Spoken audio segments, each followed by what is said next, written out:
Welcome to Felony Friday, a presentation of the Lions of Liberty podcast. Here is your host, John Odermatt.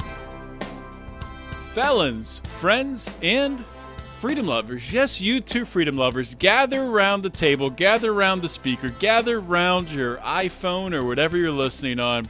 This is another episode of Felony Friday, the only show out there that focuses every single week on exposing the injustice that people in this country, the United States of America, suffer. And also we talk about injustice around the world too, but mostly in the United States of America.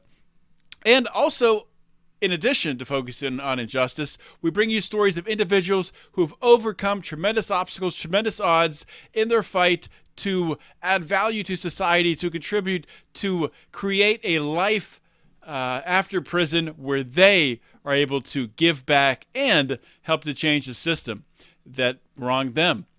Today's episode of Felony Friday is a fantastic one. I'm going to tell you a bit about it in just a minute. Before I do that, just want to remind you, this is one of 3 shows we have on Felony Friday. We kick off every week with a show on Monday, hosted by Mark Claire. It's our flagship program where Mark interviews leaders in the libertarian movement. And every Wednesday, we have Electric Liberty Land, hosted by Brian McWilliams. It's your weekly shot of culture, comedy, and liberty. You can get all 3 of these shows delivered to your fancy little listening device that you carry around in your pocket. Some people refer to it as the cell phone. I like to refer to it as my social media scrolling device. But you can access our podcast. You can have those automatically delivered to your phone just by subscribing wherever you get your podcasts, whatever your favorite podcasting app is. I don't know what it is. I can't read your mind. So just go, click subscribe. You'll get each of our shows delivered to your device. Today's episode of Felony Friday got a fantastic show. Have Warren Stelman. He's an author. He's a guy who's been to prison. He's got a crazy story he's going to tell. So crazy that he wrote a book about it. So this episode is 181. That means the show notes page can be found at lionsofliberty.com/FF181. Let's jump right into today's show. My guest today on Felony Friday is Warren Stelman. He is the author of a book called Gorilla Tango, From Businessman to Convicted Felon and Surviving the U.S. Prison System. Back in 2013, Warren was sentenced to 75 months in prison for participating in a Dominican-based telemarketing fraud scheme. Warren's book shares about his journey all the way through his hellish conditions that he suffered down in the Dominican, in that third world prison system down there, and then 14 months in a Supermax MCC in New York, and 4 more years in the U.S. federal prison system. So, Warren, welcome to Felony Friday. Hello, and thanks for having me. It's great to be here. Well, I'm sure it's great to be out of prison, all you've been through, when did you get out? How many years ago did you get out? I got released a year and a half ago, January of 2018. Okay. And you're up in Canada now, right? I'm in Montreal, in Canada. So before we get into your story, because, obviously you wrote a book about it. It's a crazy story. Lots of things happen. We'll get into some of those, but just to sort of set the table, set the stage so people get to know a little bit about you.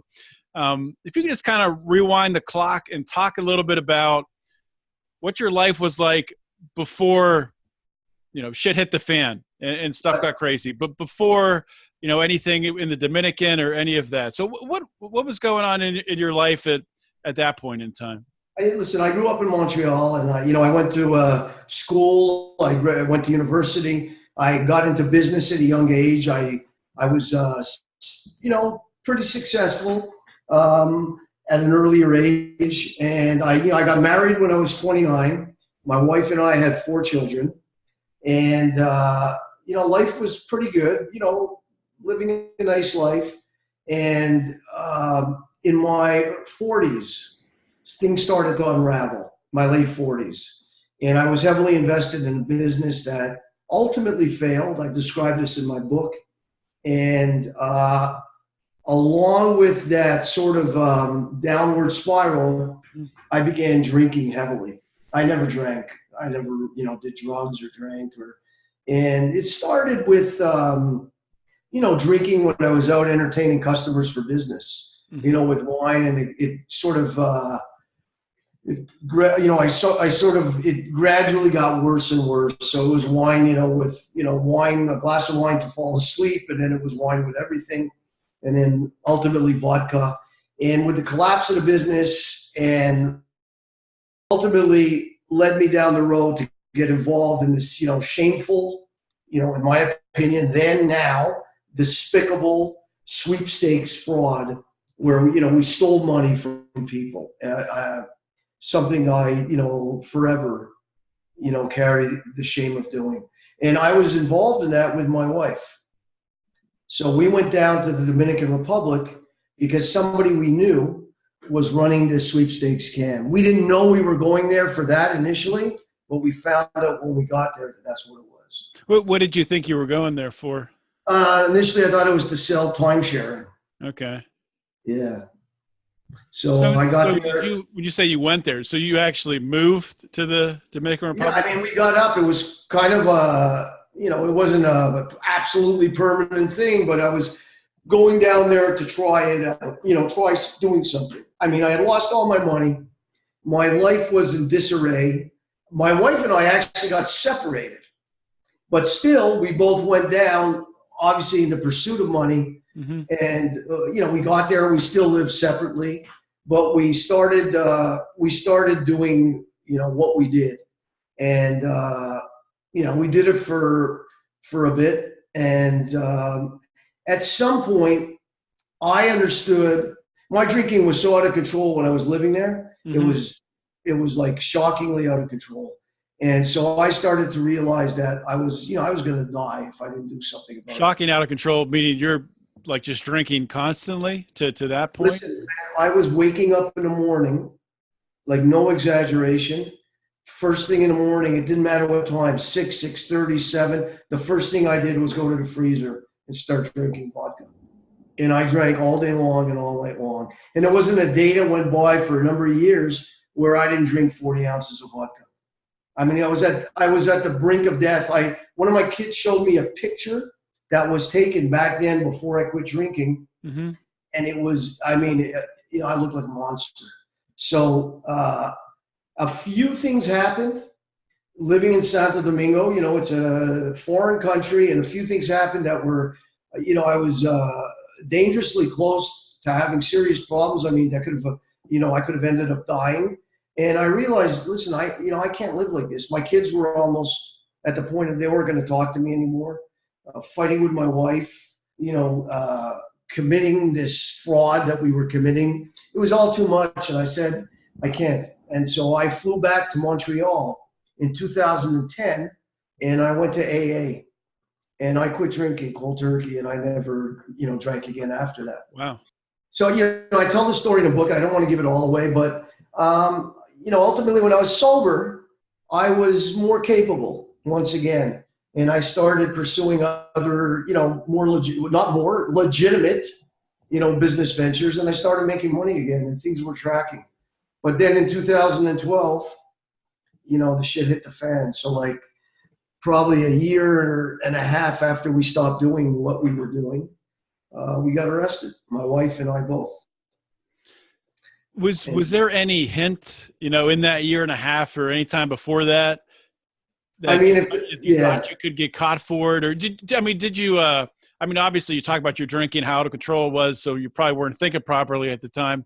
But did you understand the possible ramifications of what you were doing?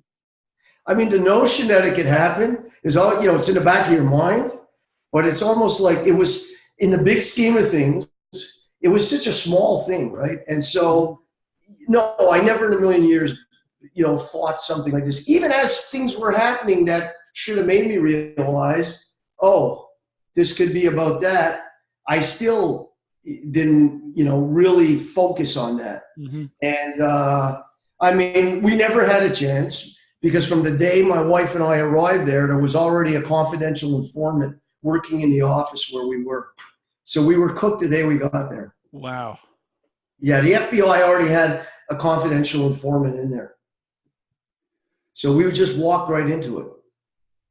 So can you talk about how the arrest went down, how that played out? Because I know that was pretty crazy in itself. Yeah, that's another chapter in the book. So we were.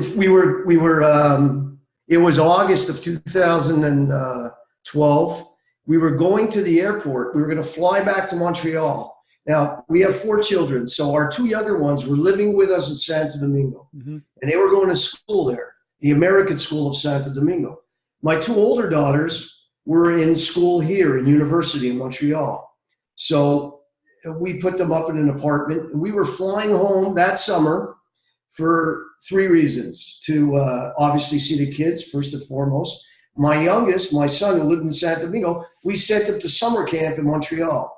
So we were going back to pick him up also and bring him back to start school, at the end of August, September in Santo Domingo. And the third reason was my high school reunion. I'd never been to one. We were having a 37th high school reunion, I think it was at the time.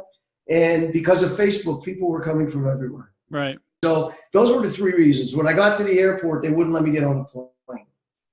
I didn't know why. I thought it was related to my permanent residence status, which was about to be issued by the government. I had temporary residence. My wife and kids already had their permanent residence. So I told my wife and daughter, my youngest daughter at the time was 16, to go ahead. I'll figure this out. It must be related to that. I'll call a lawyer and just go and I'll meet you the next day. Well, when my wife landed in Miami, the FBI was there and they arrested her in front of my 16-year-old daughter. So that was that.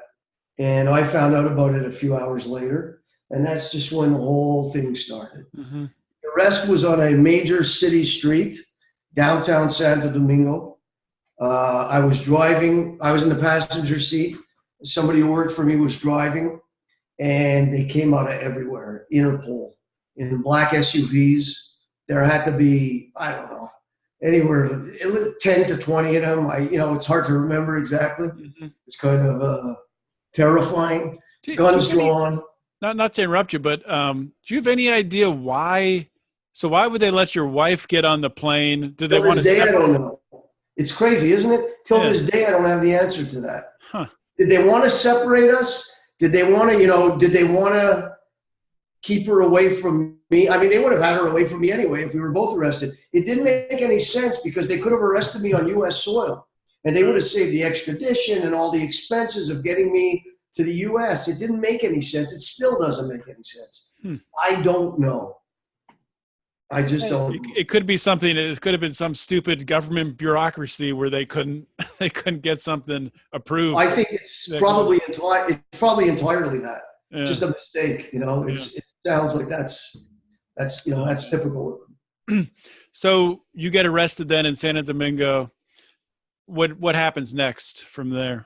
I mean, they bring me to the Interpol offices where the FBI is waiting for me, and I spend the next few hours in interview whatever with them, and they're trying to get me to give them information. And, I wasn't about to give any information. I just wanted to see a lawyer. They told me, you'll get to see a lawyer eventually. And I think when it became clear to them I wasn't going to give any information, they left. Again, in my book, without giving too much away. So the FBI said, just as they were leaving, Mr. Stelman, you'll be staying with the Dominicans in their jail. And usually most people that have, are subjected to that, call us and want to really help within 24 hours and talk to us. So, I said, okay. And it was kind of like obviously a sort of threat. And I said, yeah, well, all right. And he wasn't wrong about how bad it would be. So from there, they threw me in what I describe as, dungeons. And that's what they are. They're just horrific places. Now, I know you probably go into more detail in the book about things that happened there. Can you give a snippet of something that did happen to you, or a piece of something that happened to you while you were in the Dominican prison? I mean, I was in several of these, a couple of these different dungeons from over a period of, I think it was 2 weeks or just under 2 weeks. But, one of the things I describe in the book, I got the shit kicked out of me. I got jumped by 4 guys. At one point, it was over toilet paper and water. And so, that wasn't too nice. But the very first night, I was second night, I was put in this dungeon. I saw a young, I don't know how old, maybe 19, 20-year-old kid get beaten to death by another prisoner. And that was pretty shocking. In fact, after 6 years of prison and seeing a lot of violence, it's still probably the one thing that affects me the most. Wow. And I could still, sometimes thinking about it, still tear up. I guess it's because of the trauma of how shocking it was, to see initially. I mean, over time, you sort of get more used to stuff like that when stuff pops off in prison. But that first time, it just it dug a hole somewhere in my, in my soul, and it's always hard for me to think about. Yeah, that's crazy to see something like that firsthand. So eventually you do get extradited to the United States, and you're convicted, right? So what was your sentence? And were you and your wife, were you tried together? Was there a big group of you that were tried together? How did that work? So no, firstly, I didn't go to trial, because if I went to trial, I'd still be in prison and we wouldn't be having this interview and my book wouldn't be published. It was clear to me, listen, I was guilty of my crime. There was no question about it. So there was never a question of, guilt or innocence. I was, guilty. I did it. And so it was just a question of trying to mitigate the amount of time I got. And so we pleaded, guilty, and we just, copped out. We took a plea agreement. I was hoping for, not much, but lesser sentence. The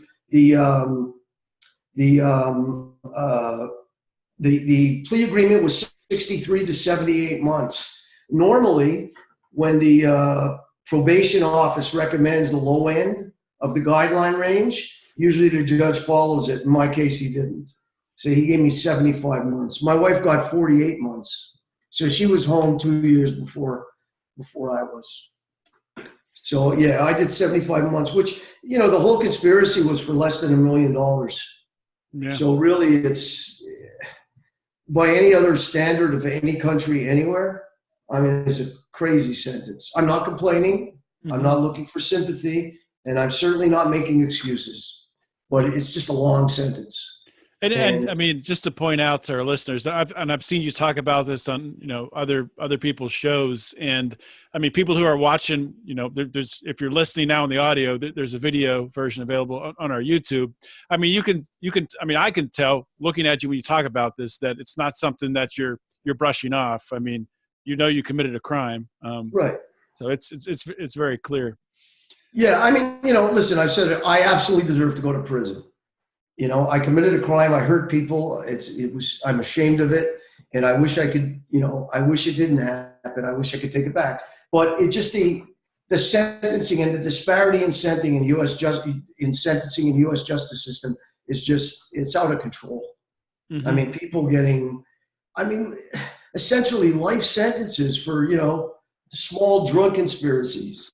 It's, 30, 40 years. There's people in prison still right now, even after the First Step Act, after Obama's commutations and pardons that he did, still in prison for life for selling marijuana.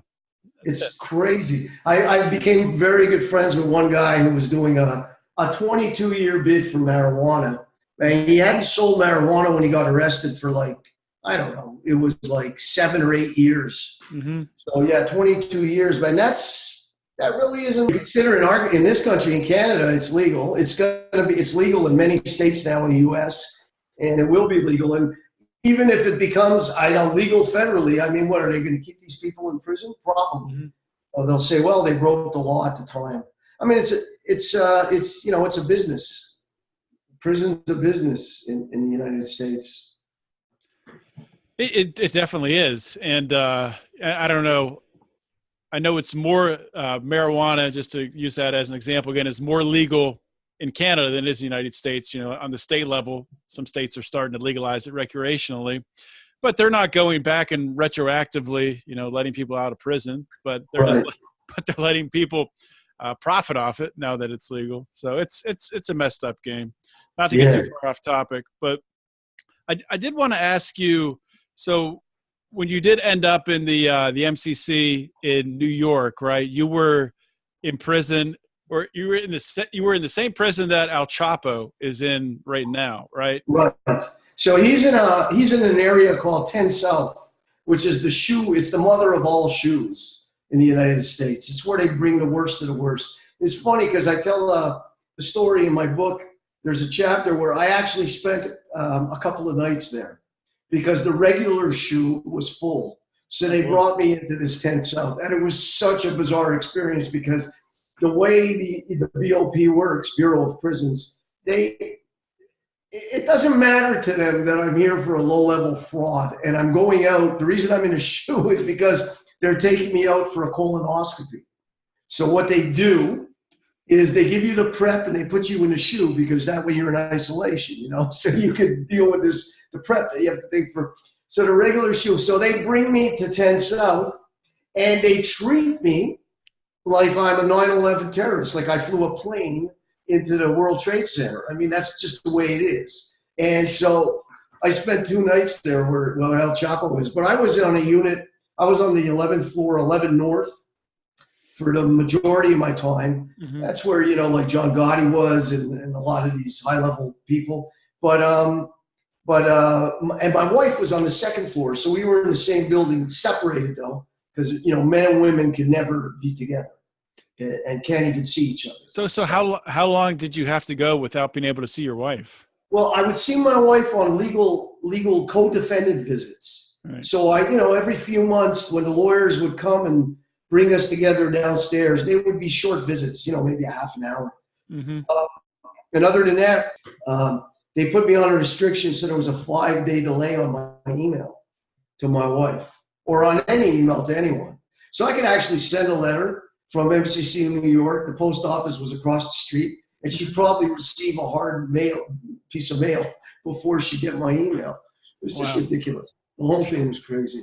And then, of course, I'd call my kids at night, and they'd give me whatever news because they'd speak to my wife, a few minutes before I called. So it was bizarre. You just let us email. It never made sense, but that's the way they do things. So with you and your wife both being in prison, I mean, I guess you had 2 of your kids were older at university, but did you have family that took care of your other kids? Or? Yeah, my parents are elderly. They're still alive, thank God. And my father just turned 90. My mother is 84. Oh, wow. So when this happened, they were still pretty old. And they essentially had the younger ones. Initially, all of them moved in with them. And over time, my oldest daughter and my second daughter went out on their own. But they all supported each other. And, I thank God for it because I had a lot more in that respect. It's funny when you get locked up. But when you're in prison, it just puts you get a whole different perspective on what's important, right? Mm-hmm. And I realized I had a lot more than a lot of other guys who were locked up with me, just because I had a close family and a supportive family, and they were safe, Because one thing, when you're in prison, one of the worst things you could think about is going to that phone at night to make that phone call home and to get bad news. And I saw it countless times. And, it's a heart. Even among men in prison, it's a gut-wrenching thing to see somebody go to a phone, make a call home, and find out, somebody died or some tragic thing happened. You can't do anything about it. You can't help. You can't affect it. It's the worst thing imaginable. Much worse than something bad happening to us while we're in there, right? Yeah. All you can do is sit there and think about it, worry about it. It's terrible. So thank God I never experienced that. So we were talking during our pre-show chat. You were saying that I'm in Pennsylvania. You said you've been to Pennsylvania. that Yeah. you left, that ICE took you out. So when you were released, you were deported immediately to Canada?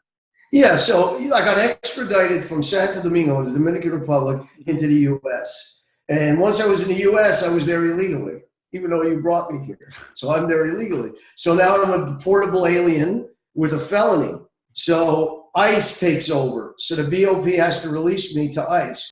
So what's interesting, of course, is that, my good fortune, I was released on Martin Luther King Day. So on Martin Luther, it was a holiday, so there was nobody from ICE to drive me to the border because it was a long weekend.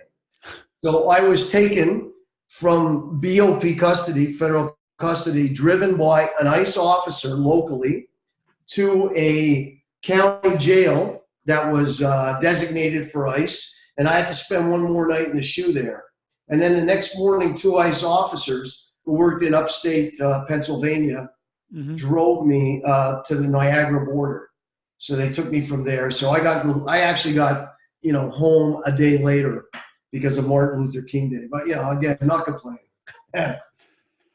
So how has having a felony in the United States but living in Canada, how's that affected your ability to everything that typically affects getting a place to live, getting a place to work, or start a business, all that stuff? Yeah, so look, first of all, I don't have a criminal record in Canada.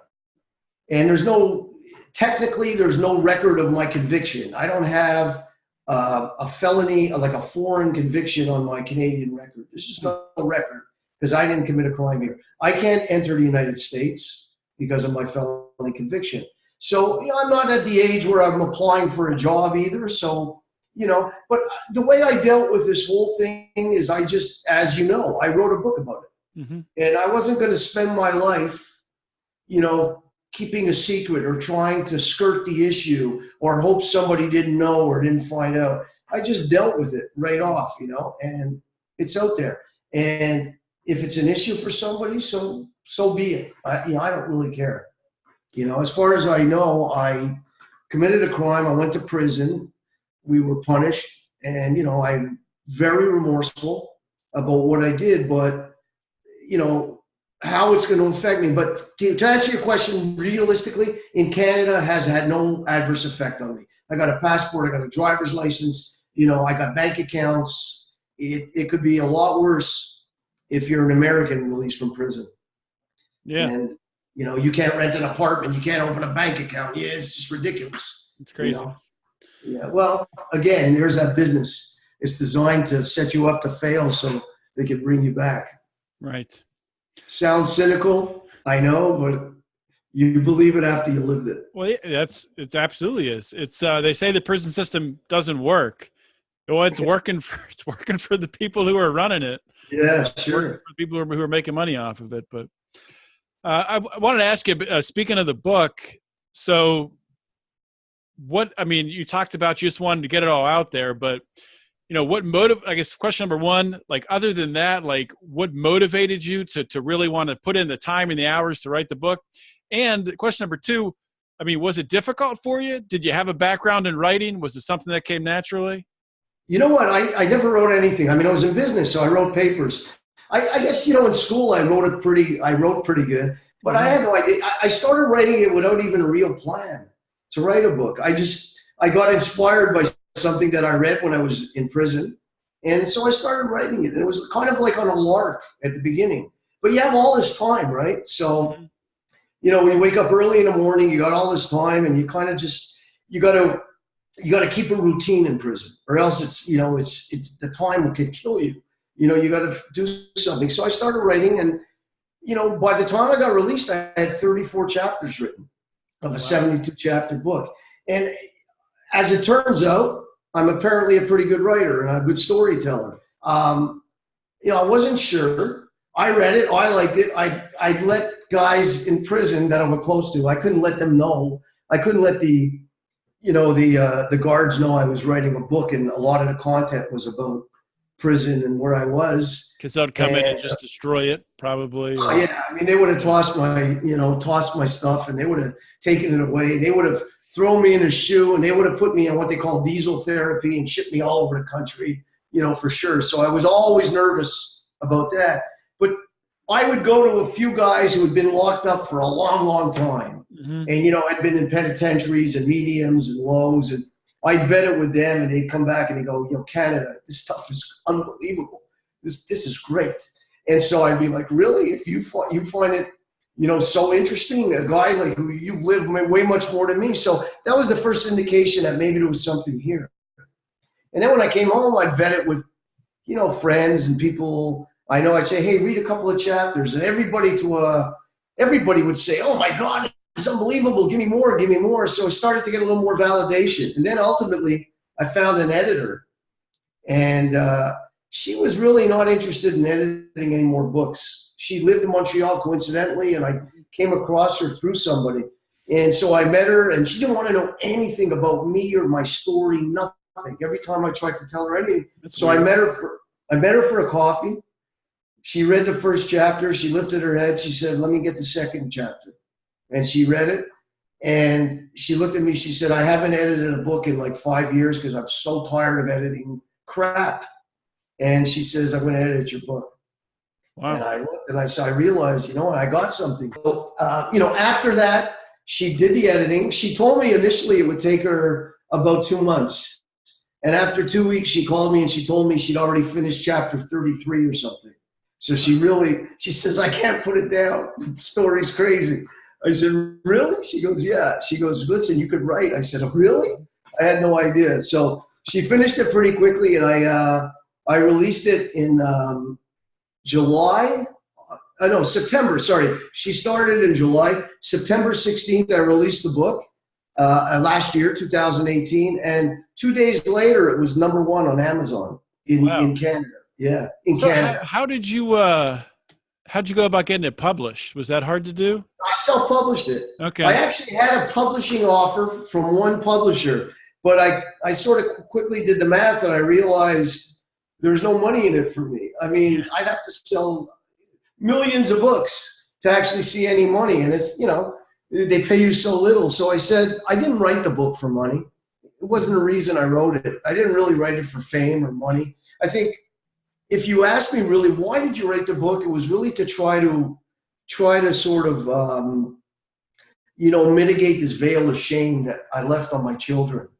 And just by telling the story, make people understand that, we're human beings and people make mistakes. And that's really what it was. It was a mistake. So that was my motivation for writing it. And so it wasn't about money. It was never about money, The fact that it's successful is nice. I'm certainly happy about it. But that wasn't the reason I wrote it. And so when it went to #1, I was like, oh my God, I couldn't believe it. It was kind of exciting. It was pretty satisfying, Yeah, well, I think you published it probably at like the perfect time, because I know in the U.S., and it's probably similar in Canada, where the criminal justice system, there's just a huge focus on it right now. A lot of it is about reforming it, but people are just really interested in learning about crime. Why does it happen? Learning about the stories behind it, like yours. So, yeah, I'm not 100% sure what's driving that, but it seems to be universal across the board. So that's. Yeah, it's probably the same reason we stop and look at a car crash, right? Yeah. People love watching, prison shows and stories about prison. And I guess it's sort of a fantasy, curiosity. And when they actually get to talk to somebody who lived through it, it's like hard for me to go out with people initially anyway, when I came home, where, the focus always became about that. And the next 3 hours be talking about my experience. Really? Just people just drilling you with questions. Yeah. people all the time, they want to know, and they're subtle at first in their approach, but if they see, because they're not sure if I'm comfortable talking about it. Mm-hmm. And, of course I'm comfortable. I wrote a book about it. So, I don't want to talk about it all the time, but so people have questions. I don't mind answering their questions. So it always goes from one question to, 3 hours later, you're still, still explaining. Plus, you're a good storyteller, so it's not helping you. I guess. People you pull them in, and so. Yeah, I'm guilty of that. Yeah. But Warren, I'm definitely going to pick this book up, and I know my listeners will too. I know they can get it on Amazon. Is there anywhere else and I'll link to that in the show notes page, of course, anything else you're working on? I know we were talking about you have a Facebook and Instagram. What are those handles where people can check you out? And Yeah, it's at Warren Stelman on Instagram and Warren Stelman on Facebook. And I've got a very small YouTube channel that I haven't really put much effort into. It's hard, to put a lot of time into all these social media platforms. It is. It takes a lot of work, right? And kudos to people who do it, man, because morning to night. And so, life has sort of got back into a routine, and I've started to pursue some business interests and, working. But yeah, I mean, I try to support the book as much as I can, and it's available on in all e-stores globally, wherever you can buy a book, an e-book. And of course, in the States, Barnes and Noble. In Canada, it's available in retail stores. Is there an audio version? I started recording it. I went into the studio. Mm-hmm. Everybody said, do it in your own voice. Yeah. I don't think I have a good audio voice. But I went into a studio. I started recording it. And I expect to finish it. It's just a matter of finding the time. So I think probably within the next 6 months, I'll release an audio version. Yeah, I bet that would do really well too, honestly. Yeah. I've never listened to an audiobook myself. But listen, a lot of people ask me, they say, listen, I'll buy the audiobook. I just don't have time to read. Yeah. But when I'm in my car, I'd love to listen to it. Yeah, I mean, I think with audiobooks, it depends on the content. You don't want to read something real dry and something that's not interesting, but something like your book, I'm sure that would do really well in audio. It's got a lot of exciting moments, that's for sure. All right, Warren. Well, I'll let you get going, and I just want to thank you again for coming on the show, sharing your story. And like I said, I'll link to your social media and where people can get the book on the show notes page. Any parting words before I let you go? No, I just, I'd like to say that I think what you do is admirable. I think it's important. And obviously to bring any kind of focus on, I think the majority of people, the average person doesn't, the topic of prison reform or the justice system, I think people just accept for the most part, if somebody's in prison, they deserve to be there. Yeah, most people deserve to be there. There's a lot of people that don't. And even if people deserve to be there, there's got to be a better way. There's got to be some kind of rehabilitation. You can't take young kids who come from if you don't mind these parting words, I think it's an important message. That's very important. Socioeconomic backgrounds that are disadvantaged to start with. They never had a chance. All they could do was go on the street corner and sell drugs to make money. That's all they knew. It's all they were taught. Throw them in prison and don't do anything with them. And it perpetuates a vicious cycle. They go back out. They have nothing else to do. Teach them something. Teach them to be a plumber, an electrician, to do something. Rehabilitate them in some way so they have a chance when they get out. And you realize after a while that they don't want them to have a chance because these prisons support too many people, too much industry, too many rural communities where everybody works at the prison, and it's an economic machine. But it's kind of sad. It's really, really sad. And I just think people need to understand that. Yeah, well, I mean, 100%. And I know my audience is nodding their head along with everything you're saying there, because that's what we talk about constantly on this show. I mean, that's 100% the problem. And our prison systems are not striking the root. They're not addressing the causes of the problem. They're just actually making it a lot worse. But thanks again for coming on the show, man. Yeah, and thank you, John. It was a real pleasure. I enjoyed it. Thanks for having me. And let's talk again soon. Yeah, we'll talk soon. Have a good night. Okay, you too. Thank you. Hope you guys enjoyed today's episode with Warren Stelman. He's a great storyteller and an excellent writer. I highly recommend picking up his book. I'm going to do so myself. I haven't had the chance to read it yet, but I'm looking forward to it. I know that he did share some really incredible, heart-wrenching stories with you today of his experience, what he went through.